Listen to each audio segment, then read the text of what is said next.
What is up, guys? It is the Bluebloods here, and we are with my guy, Jordan Ighofose. And man, this guy, I've been looking forward to having him on the show for a while now. He was down there balling out the HBCU Legacy Bowl. And as a former O lineman, I love when guys just go out there and ball out, have that aggressiveness. And Jordan here only allowed one sack in 3 full seasons at Grambling, which I think is probably the most ridiculous stat we've ever had on the show, man. But Jordan, I appreciate you joining the podcast, man. Thank you. Thank you for having me. I appreciate it. It's good to be here. For sure, man. So let's go way back. We know you took the JUCO route to Grambling, but let's go back to high school, man. What was your high school recruiting process like? Who was on you the hardest? And looking back, just what was that overall experience for you like? So, surprisingly enough, nobody was really on me heavy in high school. Part of that was my fault, though. I didn't have the grades. I wasn't really mature when it came to anything other than football. I didn't play any other sports in high school because I was only ever eligible for football season. Football was all I cared about. Basketball season, I wasn't about to have the GPA to play basketball. I was just worried about football season. Oh, this is the report card for football. All right, let me get my grades up. That's all I was worried about, honestly, and it came back to bite me in the end. But I say it all the time. I met a lot of people on the route I chose, and I learned a lot of things. So I don't regret it. I just sometimes do I think, oh, if I would have did things differently, maybe I could have went to the Big Ten out of high school, played 3 years, and been in the league by now. But everything happens for a reason. But the only school that was really recruiting me. So funny story is, I feel like I was kind of a late bloomer. I didn't really get good at offensive line until my junior year. And I know you meet a lot of offensive linemen that tell you, oh, yeah, I played quarterback in sixth grade, or I played running back in sixth grade. No, I played offensive lineman my entire football career. That's all I played. And I hated it at first. I wanted to play D line. I wanted to play anything, tight end, anything. I hated it. But when I finally started loving offensive line, my 10th grade year going into 11th grade, and I just really felt like, okay, I'm really good at playing offensive line, is when college coaches started coming around. And the first thing they would say when they saw me was, oh, you look like you could be a great defensive lineman for us. And I'll just be like, what? Like, no. My whole life when I was begging to play D-line, coaches were like, no, play O-line. And then when I finally love O-line, college coaches are coming in telling me, oh, you play any defense? Like, no, I don't play defense. I play offensive line. So the only school that could recruit me was Davenport University. And that was because they were NAIA at the time, because it was the first year having a football team. Then we're moving to Division II the next year. So the rules were different. So I was eligible to sign with an NAIA school. I wasn't eligible to sign with an NCAA school because of my grades. And, my senior year of high school, my team was like top 25 in the country. It was like 3-4 NFL players on that team: Ambry Thomas, LeBert Hill. It was a lot of us. We went undefeated, won a state championship. I won Offensive Lineman of the Year, but I had to sign NAIA because of the grades. So, yeah, that was really – and the funny thing is, Davenport, one thing that I was happy about was the whole time they were recruiting me, they were like, yeah, they never brought up defense. They never brought up defense. So I love that about them. They treated me like I was coming in to play offensive line. But funny enough, my first day of fall camp at Davenport, they sent me to the defensive line room, and I was so irritated. But I did well to hide it, and I just was like, all right, well, if that's what I got to do, I'll do it. But I was so miserable. After like a week, I think the coaches just realized, like, yeah, he seems miserable over there. And one day the head coach just called me to his office and was like, tomorrow you can go with the O-line. I was like, thank you. That as someone who can relate to you, man, I played O line. I believe I started playing football when I was 5. I played O line all the way up until I stopped playing. I mean, that was strictly what I played, and I was the same way when I was younger. I was like defensive end. That's the position. Like, you get to sack the quarterback, you get to make tackles, you get to do the celebrations, and then I got to high school. That's really kind of when I embraced it. I was like, like I can do this, man. This is my spot. So I relate to you, and I'm so glad you said, because I don't think people who, all the athletes now, they're like, I played running back, wide receiver, quarterback. Nah, man, the real grinders are the 6, 7-year-old offensive linemen. That's who really love football. But man, Dedicated. I love that story. But looking at your JUCO time, or, not really JUCO time, but just, your time before Grambling, what was the biggest challenge you had to overcome to really kickstart your college career? It was definitely maturity off the field, grades, and just making the right decisions. So my grades was really the big thing. I was never it was never like I didn't like I had a problem learning. It was just I didn't have I don't know, I never really had the will to, all right, let me sit here and do this work. Like my mind was always on other things like, oh, let me go work out, or I was always worried about the wrong things. I was worried more about football than I was school. And it was a big problem for me. Like even when I got to junior college, I think I told the story before. When I first got to junior college, my first semester, the first half, at the halfway point, we had grade checks, and I had all D. I had 5 classes.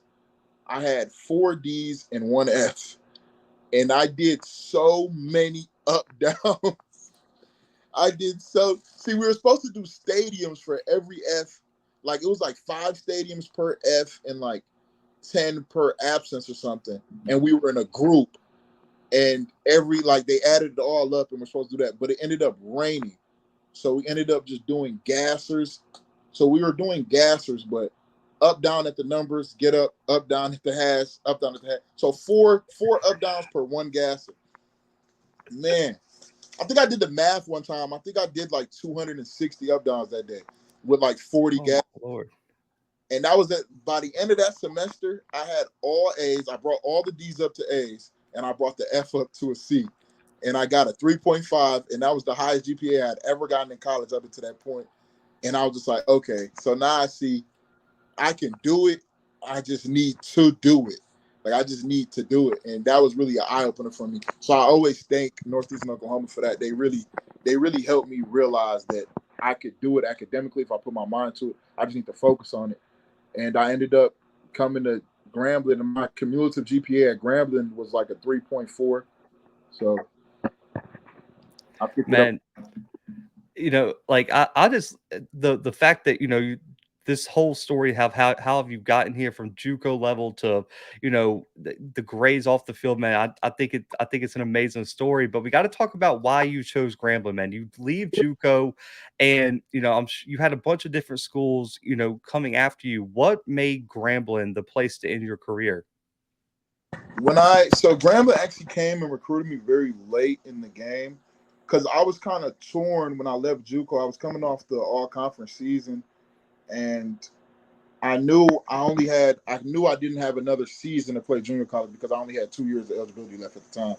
So I was torn between, I was being heavily recruited by a lot of like very, very, very good Division II programs, like top Division II programs in the country, like Pittsburgh State and Fort Hays State and Midwestern. Like I was getting a lot of, and they were offering me pretty, like, it's not like I was gonna have to pay for school. And I wasn't a guy that was like, oh, it's D1 or nothing.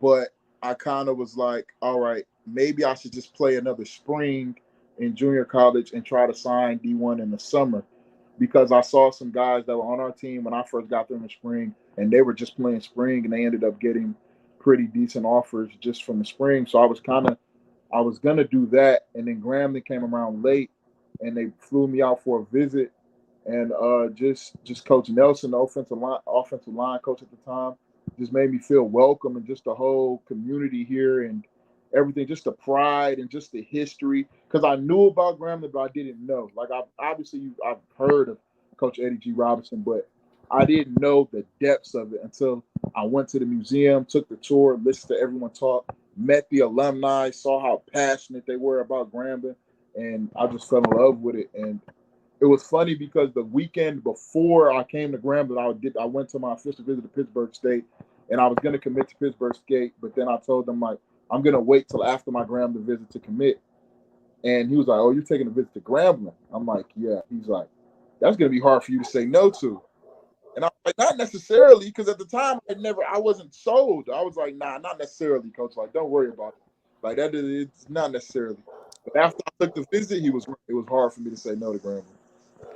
Man, for sure. And that's just one, Grambling's one of those brands I feel like in college football. Even if, you don't watch a lot of SWAC football or you really don't even watch a lot of FCS football, everyone knows the G and Grambling and what they're accomplishing, especially with even Kincaid just a few years back in, I believe, like 2016. But looking back at your time, I know this is going to be a tough question. What is your favorite memory from your time at Grambling State? That's actually when it has to be this past Bayou Classic, just because of all the adversity and all the things we're going through, from not winning a game in the spring to having one of the statistically the worst offense in the SWAC the whole season, the worst run game in the SWAC the whole season. And I thought at the time, my senior year, my whole football career, I've been really, really underrated. And when you're underrated your senior year, in my mind, I'm thinking this is it. Like, I'm never going to play football again. So I just really left it all on the field. And even the day before the game, I gave a speech to all my teammates, and I told them, like, I'm leaving everything on the field. This might be the last time I ever play. I'm leaving it all out there. And I give a lot of credit to Coach Graves, who was the interim head coach at the time, because Coach Fobbs had just got let go the week before. Coach Graves had us in a great mindset that entire week. Like, he made us feel like, I know everyone was looking at us like we were the underdogs, or, oh, like, just go out there and try your best. Coach Graves had us with the confidence, like, man, we're going out here to win. And I really feel like my teammates really responded to me, and the energy that I put in the air and the energy that I was just bringing to how important that game was to me, because throughout the season, we only averaged 90 rushing yards a game. But in that Bayou Classic, I think we rushed for 400 plus. So it was just an amazing feeling. Like, it's an interview of me. I don't like it going around. It's a video of me just bawling my eyes out after the game, talking to a camera, and it's so hard for me to watch. So I'm like, why was I crying that hard? Like, we just won a Super Bowl or something. But at the moment, it felt like I just won a world championship at that moment. So that had to be my favorite moment. Yeah, I'm pretty sure, if I'm not mistaken, it was the most rushing yards in the season for a SWAC team, if I'm not mistaken, or at least it was top two, had to be top two off the top of my head. But looking back, man, what is one game from your career that you wish you could play one more time? I wish I could have played. So this year it's 1.5 games, I would say. So this year when we're playing PV at the Cotton Bowl, my time at Grambling, we've never beaten PV, and my sister graduated from PV. So that was a game I really wanted to win, and I got hurt in the second quarter. And I feel like I was having a great game up until that point. And I honestly feel if I would have, me and my right tackle, Kyrie Wade, got hurt, and I honestly feel like me and Kyrie could have played that entire game, it would have turned out a little bit differently. But when I got hurt that game, I wish I could finish that game. And then the next week, we played Alabama A&M, and the coaches, I wasn't 100%. I was probably like 70%. I wanted to go. My online coach, Coach Ross, was like, nah, let's not risk it. Like, if we don't need to, let's see how the game goes. And we ended up having that was one of the more exciting games of the year, because I know Alabama A&M was thinking they were going to come in there and beat up on us because of how our record at the time and how our season was going. But we went out there and we really showed out. Shout out to our defense. They went crazy that game, like 5 turnovers, like 2 touchdowns from our defense. It was a great game. I wish I could have been out there on the field physically taking part in that.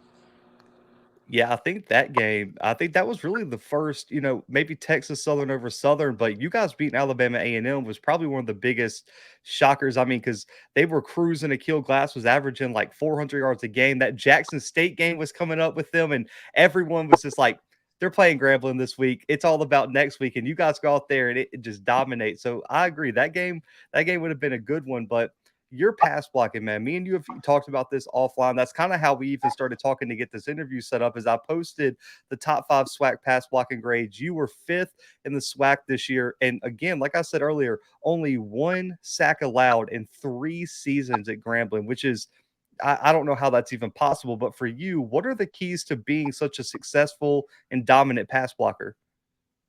For me personally, I know that I'm very, very strong. Like, I have a strong grip. I have strong hands, strong arms, and when I grab you, it's over with. Like, I'm stopping your rush. So my thing is, all right, is to keep my feet alive and get my hands on their chest, and the rep is one. That's all I have to do is move my feet after that. But if I can get my hands on your chest, and sometimes it can even be one hand. I have a bad habit of pass blocking on one hand, but it came about because in junior college, I actually fractured my pinky on my left hand. And sometimes if I would hit my pinky the wrong way, my entire hand would go numb. So I would be in the game blocking with one arm, like pass one arm because I can't feel my other hand. So, but I got so good at doing it. Sometimes I have a habit of just locking somebody out with one arm, but I try to get that other arm on there to kind of guide them, and it kind of helps me sometimes to, because defensive linemen aren't expecting me to punch one hand straight to their chest, so they try to swipe the wrong arm, and then this hand's there, and then I can kind of steer them with the offhand. So I kind of taught myself how to use it to my advantage. It's kind of strike with my good hand and steer them with the other hand. But my hand's healthy now, but it's just a habit, just the way I used to think about it back then when I was hurt. But yeah, my Man, blocking is something I always knew I was really good at, and I kind of just always worked on it to try to maintain it. Man, I love that story. The fact that you were so quick to just develop that one hand punch, and I mean, we had we had other office linemen on here talk about if you do stuff to that defense linemen aren't expecting, it really throws them off their game because their moves are programmed because they think they know what you're doing. So that one hand punch definitely throws some people off. But also got to see you close up, man, at the HBCU Legacy Bowl this year. For you, what did it mean to be a part of the inaugural HBCU Legacy Bowl, and what were some of your takeaways of the entire week down there in New Orleans?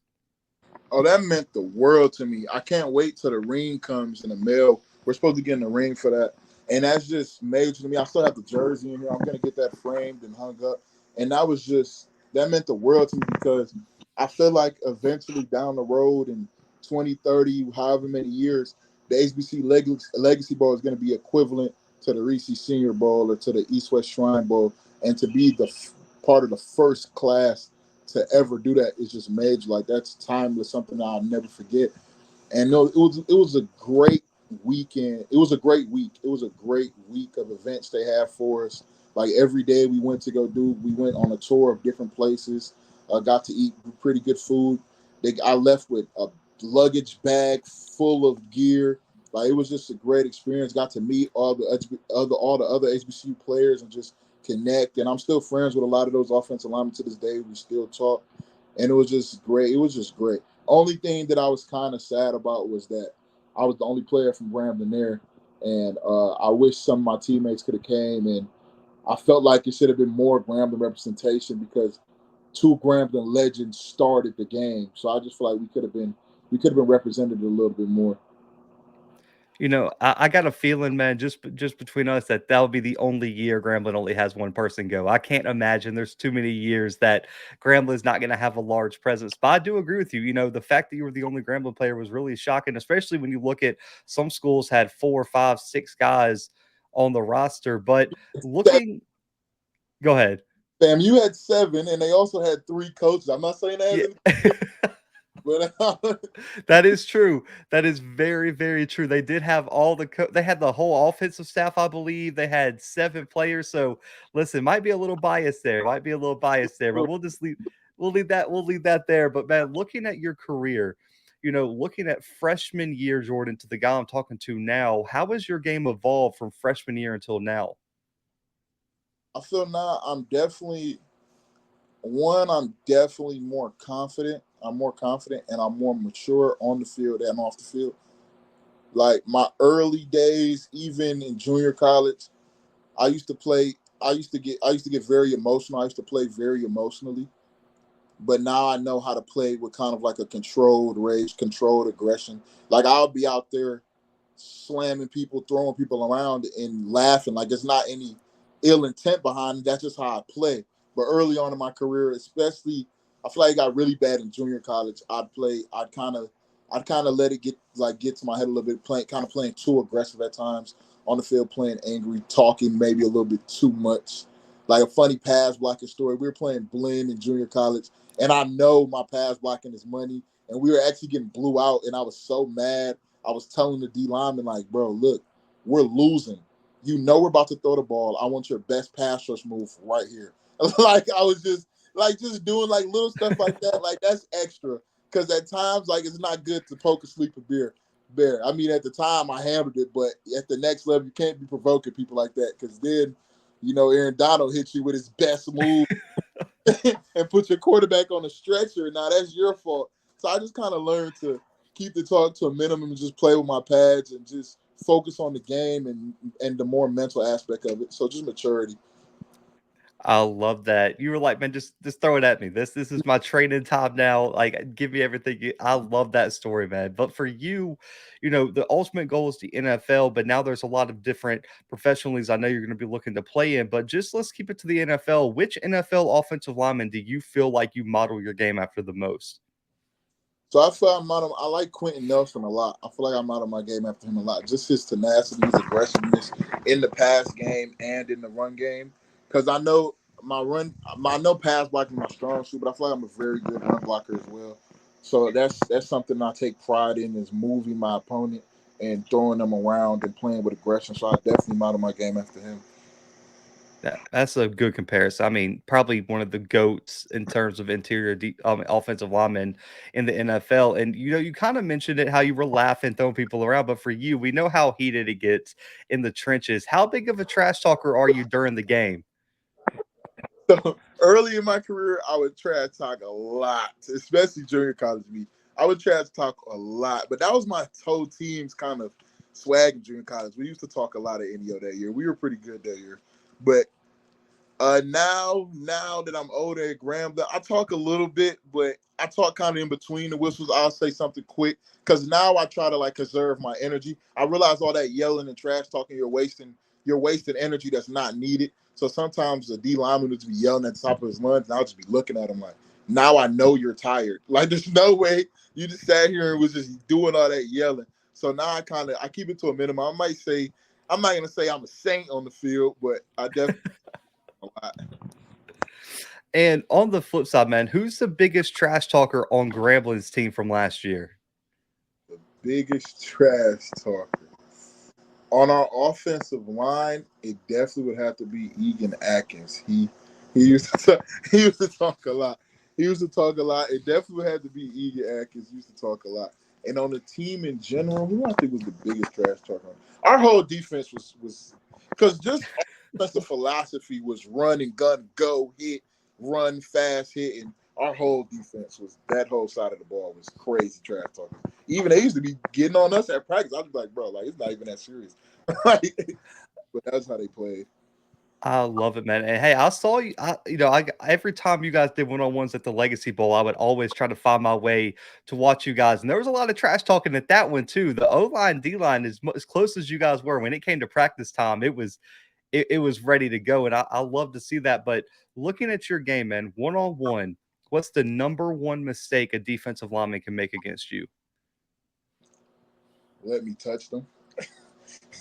If you let me touch you, if you let me put my hands anywhere in here, you've lost the rep. The rep. That's the I big. love it. So if you stand straight up and then you try to do all the head fake, and I'm looking right at your chest and I'm putting my hand right on your chest, and the rep is over with from there. You might as well try again. Man, I love that answer. And looking at the other side of the ball, let's give a little bit of credit over there. Who are some of the best defensive players you've had to face in your career that just gave you a headache all day long? So when we played the University of Houston, I didn't get to go head up against them as much as I would like.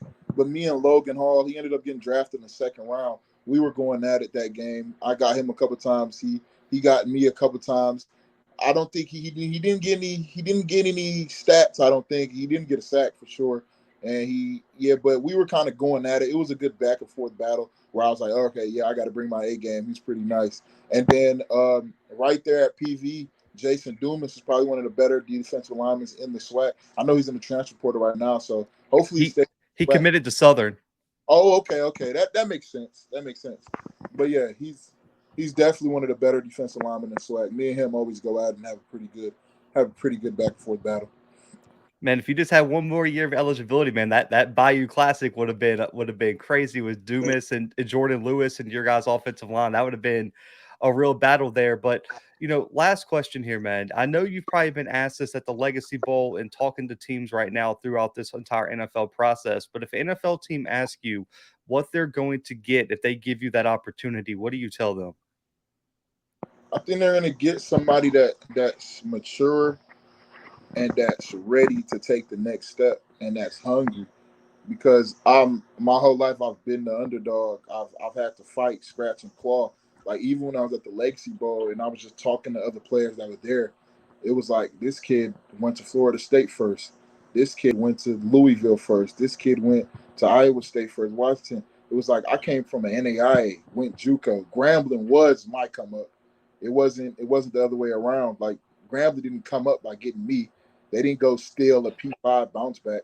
Grambling was my come up. Like this was me finally making it in my eyes. And I've always had to scratch, claw, and fight. So if you get me, you're getting a guy that's ready to come in and work. I don't expect anything to be handed to me, and I'm mentally and physically ready. So you're getting somebody that's ready. Man, love the answer. And I know I'm rooting for you to get that opportunity, regardless if it's the NFL, USFL, XFL, man. You deserve a spot on the roster, in my opinion. But this is all about promoting you and any player that comes on here, man. So let people know where they can find you on social media, where people can contact you regarding any opportunities and any shout outs, messages you want to give, man. This time is yours. Okay, so you can catch me on Twitter at ham65 underscore ham65 underscore, and on Instagram the same thing ham65 underscore. And just DM me or message me, and we could do interviews. Or if anybody has any more questions and wants to ask me anything, I'm always open to do an interview. I'm down to do an interview, and I just thank you for having me on the show and giving me this opportunity. I really appreciate the work you're doing and the exposure you're giving to these offensive linemen in the SWAC. Because if you didn't post those stats, I would have never knew that. I didn't know I was top 5 in pass block. I knew I was pretty damn good, but I didn't know I was top 5. And so I just appreciate you for sharing all that and stuff like that. Hey man, for sure. And listen, I appreciate you coming on the show. And listen, any NFL teams, any professional teams out there, give my guy a chance. He deserves it. Listen, your quarterback has been sacked too many times, and you can fix that by signing my guy right here. But guys, make sure to go follow Jordan on all social media, man. The bigger his brand gets, the bigger and better opportunities he gets in terms of sponsorships, etc. But guys, for Jordan, myself, and the Blue Bloods, we are out for right now.